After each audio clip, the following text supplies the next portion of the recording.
Hi friends, welcome to our channel. ఇదే మొదటిసారి అయితే మీరు మా ఛానల్కి రావడం త్వరగా సబ్స్క్రైబ్ చేసుకోండి. ఇంకా చాలా వీడియోస్ నేను లోపల కుప్పలుగా దాచించాం మీకోసం. ఇవాళ రిలీజ్ అయిన పవర్ స్టార్ పవన్ కళ్యాణ్ గారి ఓజీ మూవీ చూడటం జరిగింది. టోటల్ రన్ టైం వచ్చేసి 2 గంటల 35 నిమిషాలు అండ్ ప్రొడక్షన్ కాస్ట్ వచ్చేసి 250 crore రూపీస్. మనందరికీ తెలుసు పవన్ కళ్యాణ్ గారి స్టైలిష్ లుక్స్ తో టీజర్స్, ట్రైలర్స్ అండ్ సాంగ్స్ చాలా మీటర్లతో బాగా ప్రమోట్ చేశారు 1 year నుండి. మరి ఆ క్రేజ్ ని, హైప్ ని రీచ్ అయిందా లేదా ఈ వీడియోలో డిస్కస్ చేద్దాం. నా మూవీ ఎక్స్పీరియన్స్ చెప్పాలంటే నచ్చింది అండ్ ఎక్కడ కూడా బోర్ కొట్టలేదు. అసలు ప్లాట్ లైన్ ఏంటి అంటే, ముంబైలో సత్యదాద అనే అతను పోర్ట్ని కంట్రోల్ చేస్తూ ఉంటాడు. ఈ లోపు మిరాజ్కర్ అనే పవర్ఫుల్ పర్సన్ ఆ పోర్ట్ని కంట్రోల్ తీసుకుని ముంబైని రూల్ చేద్దాం చూస్తాడు. బట్ అందరూ భయపడేది ఓజస్ గంభీరాకి మాత్రమే. అండ్ అతను 15 years నుంచి అజ్ఞాతంలో ఉంటాడు అనమాట, ఎవరికి కనిపించకుండా. అసలు ఈ ఓజీ ఎవరు అండ్ అతని బ్యాక్గ్రౌండ్ ఏంటి, మధ్యలో మాఫియా డాన్ అయిన ఓమీ బావ్ ఎందుకు వచ్చాడు ముంబైకి అనేది మూవీలో చూస్తాం. పాజిటివ్స్ చెప్పాలి అంటే పవన్ కళ్యాణ్ గారు అండ్ ఈ మూవీలో ఆయన్ని మనం ఎప్పుడు చూడని విధంగా చాలా స్టైలిష్గా ఉంటారు. ఆఫ్టర్ లాంగ్ టైం మంచి కంబ్యాక్ ఇచ్చారని చెప్పాలి. రైట్ ఫ్రమ్ టైటిల్ కార్డ్స్ నుండి ఎండింగ్ దాకా ఆయన స్క్రీన్ ప్రెసెన్స్ మామూలుగా ఉండదు. ఆ స్వాగ్ కానీ యాక్షన్ సీక్వెన్స్ కానీ ఫ్యాన్స్కి అయితే పండగ అన్నట్టు ఉంటుంది. మూవీలో డైలాగ్స్ ఆయన కొంచెం లిమిటెడ్ అనిపించింది నాకైతే. క్యారెక్టర్ అండ్ సీన్స్కి తగ్గట్లు కంపోజ్డ్గా ఉన్నాయి. ఏంటి బ్రో అసలు ఎంత పొగుడుతున్నావు, ఆయన నట విశ్వరూపం మనం చూస్తామేంటి అని అడిగితే 100% కాదు, బట్ ఆయన ఫిల్మోగ్రఫీలో డెఫినెట్గా స్టాండర్డ్ అవుతుంది ఈ మూవీ అండ్ ఆ role for sure. Pawan Kalyan గారిని ఎలా చూడాలనుకుంటున్నారు ఫ్యాన్స్, అలాగే ఉంటుంది throughout the movie. Next వచ్చేసి డైరెక్టర్ సుజిత్ అని చెప్పాలి. ఇందాక చెప్పినట్లు టైటిల్ కార్డ్స్ నుండి action blocks, interval and climax వరకు ఆ samurai, yakuza and mafia themes బాగా బ్లెండ్ చేశాడు.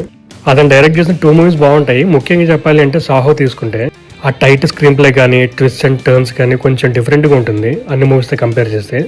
బట్ ఈ మూవీలో అంత కాంప్లెక్స్ స్టోరీ లైన్ అయితే ఏం పెట్టలేదు. అండ్ గుడ్ థింగ్ ఏంటి అంటే పొలిటికల్ డైలాగ్స్ కానీ రియల్ లైఫ్లో జరిగిన కొన్ని కాంట్రవర్సీస్ ఆర్ ఇన్సిడెంట్స్ కానీ ఏమీ ఫోర్స్డ్గా దీంట్లో పెట్టలేదు, స్టోరీకి సంబంధం లేకుండా. ప్రొడక్షన్ వాల్యూస్ బాగానే ఉన్నాయి అండ్ విఎఫ్ఎక్స్ వర్క్ కూడా ఎక్కడ నాకు బ్యాడ్గా ఏం కనిపించలేదు ఫేక్గా. నెక్స్ట్ స్ట్రాంగ్ పిల్లర్ ఏంటి అని అడిగితే ఎస్ఎస్ తమన్ మ్యూజిక్ చెప్పాల్సిందే.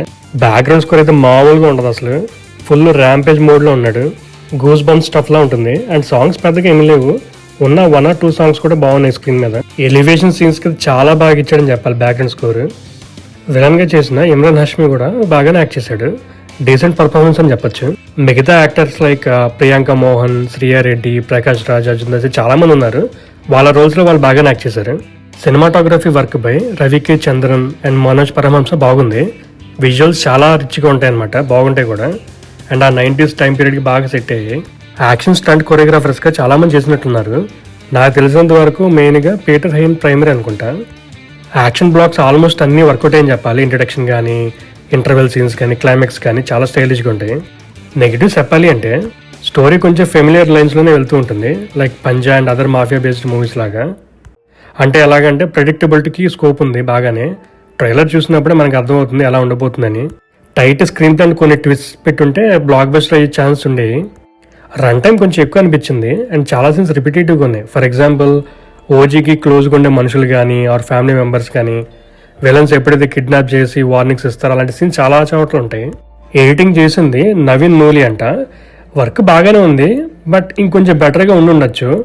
ఈ సీన్స్ బదులు ఓజీ జపనీస్ ఆరిజిన్స్ బ్యాక్ స్టోరీని ఇంకా ఎక్స్ప్లోర్ చేసి ఉండాల్సింది డైరెక్టర్ కానీ ఎడిటింగ్ టీంలో ఉన్న వాళ్ళు కానీ. హీరోయిన్గా చేసిన ప్రియాంక మోహన్ స్క్రీన్ ప్రెజెన్స్ కానీ రన్ టైం కానీ చాలా లిమిటెడ్ అనిపించింది. ఇంకొంచెం back story and character importance ఉండి ఉండాల్సిందే. Same problem with Shriya Reddy and Arjun Das. వీళ్ళు యూజువల్గా మంచి యాక్టర్స్ అండ్ వాళ్ళ వాయిస్కి బేస్ కూడా ఉంటుంది. బట్ ఈ మూవీలో స్ట్రాంగ్ రోల్స్ పడలేదని నాకు అనిపించింది. చాలామంది యాక్టర్స్ ఉన్నారు మూవీలో, ఇలా వచ్చి అలా చనిపోతుంటారు అనమాట. నాకైతే under developed and under utilized అనిపించింది. ఎమోషనల్గా రిజిస్టర్ అయ్యే ఛాన్సులు అయితే తక్కువ. Hero and villain strong face off scenes అయితే నాకు కనబడలేదు. అంటే నువ్వా నేనా అన్నట్లు ఎడ్జ్ ఆఫ్ ది సీట్ అయితే ఏం అనిపించలేదు అక్కడ. చాలా మందికి డౌట్ ఉండొచ్చు ఈ మూవీలో సాహో అండ్ జానీ మూవీస్కి ఏమైనా రెఫరెన్సెస్ ఉన్నాయని, లేదా క్యామియో సీన్స్ ఏమైనా ఉన్నాయా గెస్ట్ రోల్స్ లాగా అని. ఎస్, మీరు గెస్ట్ చేసింది కరెక్టే. అవి మీరు మూవీలో చూడాల్సిందే. నేను రివీల్ చేయలేను, స్పాయిలర్ అయిపోతుంది. పోస్ట్ క్రెడిట్ సీన్స్ ఏమైనా ఉన్నాయంటే ఎస్ ఉన్నాయి అండ్ సీక్వెల్ రాబోతుంది. Adult scenes or bad language ఉందా అంటే ఎస్, కిడ్స్ చూడలేరు.